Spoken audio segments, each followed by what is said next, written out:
Hey guys, welcome back to the BuzWeaver channel, and we have some breaking news, which of course just happens to fall on a Saturday when it's not mainstream media's most prominent timing to release these kinds of stories, which is probably part of the plan. But nonetheless, from the New York Post, Hunter Biden laptop bombshell, Twitter invented reason to censor post reporting. That's exactly right. The New York Post was censored. That is effed. Twitter just freelanced its baseless decision to censor the post-bombshell Hunter Biden laptop scoop in the run-up to the 2020 election, with top-level workers at the social media giant agreeing that controversial decision was effed.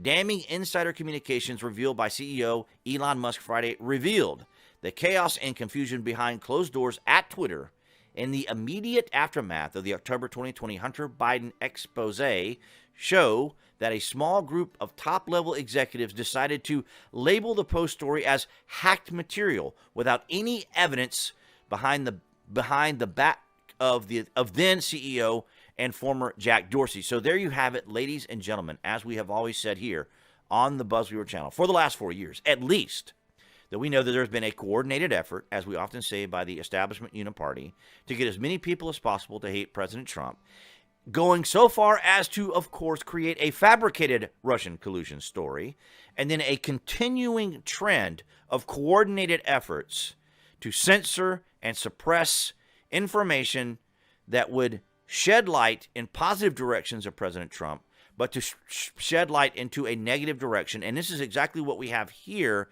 that Elon Musk is revealing that was panicking the establishment uniparty, that was panicking the media, that was panicking the progressives, that was panicking the left, because they were going to be exposed for their coordinated efforts. And as a quaint reminder, let me remind you once again how this reads very similar to our Time magazine story from Molly Ball, the secret history of the shadow campaign that saved the 2020 election. No, it was the coordinated effort, as she says, in her spiking the football moment, of how a cabal of people coordinated together to ensure the outcome of an election. Wink, wink was her story of how they worked together using ballot harvesting to make everything super simple here, because I'm not going to use the typical phrasing that the Trump administration Trump often mentions. He shouldn't be using that particular terminology. He should be talking about how they changed the rules and the policies and about ballot harvesting, because that's what actually did happen versus to clump it into one word, as he often likes to say. And of course, as we covered here on the channel too, very similar to this from The Intercept, Truth Cops. Leaked document outlines DHS's plan to police disinformation. So here we have the culmination of it all together in one area. The censorship, the deranking, the coordinated effort of these individuals, because they had such a fear of Donald Trump. They had such a fear that Trump would expose them for who they are and what they are, particularly in the highest levels of government. And this is why we see things like the Mar-a-Lago raid and these sorts of desperate measures, and the desperate measures to stop Elon Musk from purchasing Twitter because of what we're revealing here. Now, I know I'm kind of going a little bit of everywhere, but I want to make some simple points here. If you go to Google Trends, you have to go all the way down to 8 to see anything regarding this information, all the way down to 8. Then if we go to regular Google News, you just see a little mention of it here. Representative James Conner wants Twitter employee to talk to Congress about Hunter Biden's laptop. So you see, this is all after the fact. You see, the mainstream media, they get all their knee-jerk reactions up front. And then when stories clear and you finally get all the information and evidence, well, the impact of their knee-jerk, exaggerated sensationalizing has already happened. They've already implanted the seed in people's minds. So going back and unwinding it with facts and information and evidence, well, it's already passed. They're already on to their next stories. And as I go through these, look, I go to CNN's top stories. I went over here and looked up top stories, and I went to CNN, and there's just no mention of it. There's very little mention, if any, of Elon Musk and the breaking story. Now, if I go to Fox News, it's right here prominent on center. But when I go to other agencies, there's very little, if nothing, there. And so what I want to also do is I'm going to link the Gateway Pundit below this video so you guys can go through the actual Matt Taibbi tweets and see all the information that he has revealed right here. And because They always like to say without evidence when it comes to Trump. However, we always did have levels of evidence and levels of information. But of course, unfortunately, President Trump likes to word things in a very generalized way instead of getting into specifics. But we already know there was a coordinated effort, as I just showed you anyway, from from Molly Ball's article and from the article from The Intercept. So we already know that combinations of events are happening and were happening.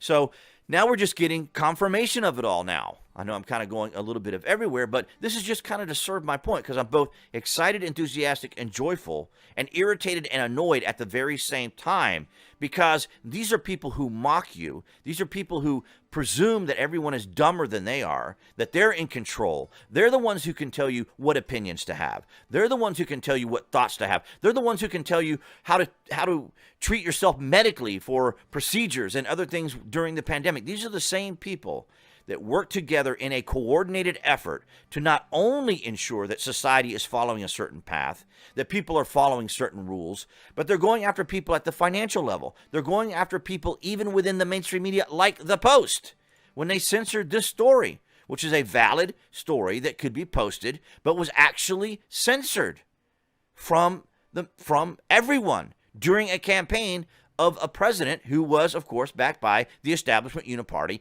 and was told by this establishment uniparty, we got your back. Don't worry about it, Joe. We got you. You got this. And these are things that we talked about for the last 4 years. Now, I tried to present the information to you in a way that you could understand why I was saying what I was saying. And so now here we have it.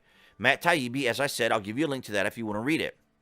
What you're about to read is the first installment in a series based upon thousands of internal documents obtained by sources at Twitter. As Taibbi put it, the internal communications reveal just how much was done without the knowledge of CEO Jack Dorsey and how long it took for the situation to get un-effed, as one ex-employee put it, even after Dorsey jumped in. So maybe they did do some of this behind Jack Dorsey. This might be a level of protection of Jack Dorsey, because there could be some additional pursuits by investigations now that the GOP has the control of the House. They could look into this. This is a very serious matter. This could be, as some like to say, this could be election interference. According to Taibbi, Twitter's former head of legal policy and trusted, Vijaya Gadde, played a key role in the censorship decision.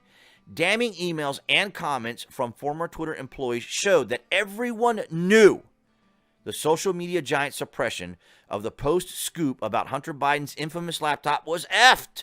They knew it. Ladies and gentlemen, it's right here. I have just told you in plain common sense English that the media tries to go around, as we saw with the Drudge Report, trying to go around as though to put doubt on what was actually being discussed by Elon Musk. Does he really know what he's saying? Does he really know what he's talking about? And that's the way they get out of these things. This is the way they have been getting away with it for all this time.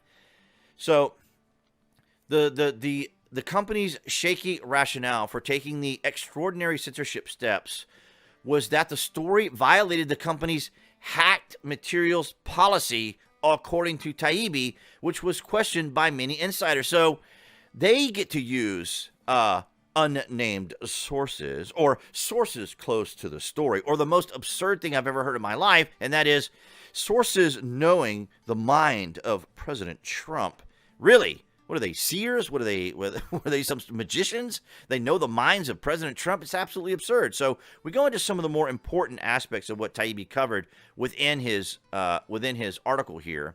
I'm just going to quickly shut off the alarm here real quick, because it's going to go off. Matt Taibbi, the system wasn't balanced. It was based on contracts, because Twitter was and is overwhelmingly staffed by people on one political orientation. There were more channels, more ways to complain, open to the left, well, Democrats, than the right. Now, this is what I try to say here when it comes to YouTube, when it comes to my channels. I cover breaking stories, so it is important that these videos get out as soon as they can. Now, I already know that the mainstream media already has or is on whitelisted servers on YouTube. Well, I can't prove it, but I'm going to presume that they are, because they're not affected by the AI. All of their articles, because they are authoritative voices. And so all of their videos are going to be at the top. So when you look up this story, you're not going to see a BuzWeaver. You're not going to see probably many other creators, not even Tim Pool or larger commentators like Sticks, Hex, and Hammer or Tim Pool, you're just not going to see it. They're going to be buried within 20 or 50 other sources, which are going to be all mainstream media. Excuse me. So as you can see here, how it's being covered. I thought I'd turn that off. So several Twitter sources reportedly told Taibbi that they remembered hearing about a general warning from federal law enforcement in the summer of 2020 about foreign hacking, but no evidence has been found about government involvement specifically centered on the Post story on Hunter Biden's laptop, except for the fact that I just showed you the Department of Homeland Security story that came out this year. So, of course, this was all tied in and all worked together. These individuals know what they're doing. As the smoking man said from the X-Files TV show, if the government doesn't know the future, it invents it. So it was projecting out. It was already trying to formulate, because they know this information long before the general public knows it. And they also know it, and they release it slowly, trickle release it to the mainstream media. And that's how they stay on the same page. That's how they get the narratives out, right? For example, if a president's going to give a speech, well, they give the speech to the media several hours before the actual speech so they can go through it, they can dissect it, and prepare themselves for the release of the information and news as it's happening. And that's basically what we're seeing here. We had a campaign that was going on. The establishment uniparty was going to make absolutely sure that President Trump did not win, to hold them back another 4 years and perhaps expose them. And I think in his first administration, President Trump was hoodwinked by a bunch of advice that was terrible. A bunch of individuals, a bunch of advisors, a bunch of people that he surrounded himself with gave him terrible advice. So hacking was the excuse, but within a few hours, pretty much everyone realized that wasn't going to hold. But no one had the guts to reverse it, the ex-employee added. That's not surprising, because the way the Uniparty works is they work as a collective. They work as a hive mind, and if you do not comply with them, then they will shame you, they will embarrass you, they will undermine you, they will ensure that you are expunged from, and if not eviscerated from, social media. In any way, any type of influence that you have, you will be eviscerated. And this is what they worry about. This is what we talk about here on the channel, how influence is a form of currency for these people. It is a form of them being able to influence individuals, and they fear people who can influence, like a President Trump, like an Alex Jones, like a Milo Yiannopoulos, or even a Kanye West or Ye. They're afraid of these people's influence because they have their own groups of people who follow and trust and believe in them to such a degree that they will support them under any and all conditions. I'm struggling to understand the policy basis for marking this as unsafe, Trenton Kennedy, a communications official, wrote in an apparent internal email to colleagues. To which former Twitter Deputy General Counsel Jim Baker responded that it is reasonable to assume materials were hacked and that caution is warranted. Okay, except when it comes to President Trump. So instead of explaining what the Department of Justice was doing 91 days out from a midterm on a timed specific release and raid, that wasn't explained. And the fact that a president can declassify material just within his own office, just to himself, as it were. That was not explained. But they continue to dangle this over people, just like the January 6th committee, which was a complete pony show. How they treated Brett Kavanaugh was absolutely absurd and ridiculous. The absurd leak, supposed leak from the Supreme Court, all these things, ladies and gentlemen, are all coming together in a coordinated effort that we have covered here on the channel. And this information that is being released, well, came out briefly on Friday and now being released here on Saturday, is the quintessential example that we have talked about here on the channel all this time. From Molly Ball's article to the DHS article to this right here today. What is happening, what we have talked about, what are or aren't top stories based upon what the mainstream legacy media wants to cover. It is all about what they want to cover, what direction they want to go in, what opinions you should have, the way you should treat your body, the way you should treat your mind, the way you should look at the world. The perception that Joe Biden is actually benefiting this country is an absurd, ridiculous, irresponsible. We have an irresponsible, we have political malpractice taking place in the United States right now. Political malpractice. We have rampant crime, inflation, ridiculous prices, getting involved with Venezuela again now for Chevron to be able to supplement some of our oil reserves and so forth, or just to get re-involved with that. It's absolutely absurd. So I'm going to leave down below a link to this article from the Gateway Pundit where you guys can go through Matt Taibbi's Twitter, which reveals as much information as anyone will need to know to confirm what we have already talked about. It is gigantic. So I'm going to leave that link down there below for you guys. And it's absolutely amazing that this would be breaking on a Friday and a Saturday, of course, because they don't want the mainstream people who are enjoying their weekends and, you know, watching their sports and doing their thing and, you know, minding their own business, not really focused on the news. And it's extraordinary because I am one of these victims. It sounds kind of silly, but this story will go out, hopefully, I'm pretty sure. Hopefully it won't be set to limited ads, but we have been experiencing that. And I would love to have the same level of freedom on YouTube as people have on Twitter, as we have on Twitter, allowing grown human beings to communicate without net nannies, without hall monitors, without people to tell us that this is wrong think, allowing people to make up their own minds because people are grown human beings. But you see, when you want to maintain control, when you want to control a narrative, when you want to control what society does, what they should and shouldn't believe, what opinions they should and shouldn't have, this is what you have to do. And this is what it leads to, because eventually people are going to figure it out. People aren't dumb. I mean, people are willing to cooperate to an extent. We saw that during the pandemic. People were willing to wear a mask. People were willing to not go to work or go to other areas and you know, socialize and do things because we had a pandemic going on. So, yeah, you know, so people are going to cooperate, but it's only going to last for so long.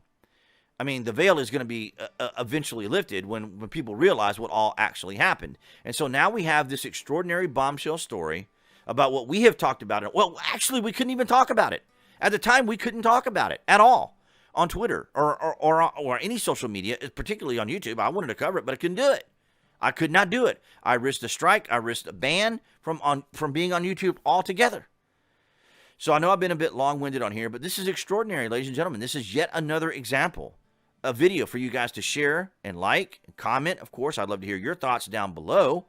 And so this is what I have for you on this Saturday, and appearing there on the screen, that would be the channel icon. You guys can click on that to subscribe, as well as to click notifications so you know when there's content like this on the channel. This is gigantic, and I hope you guys share it, and I hope you have a great weekend, and I'll see all of you in the next video.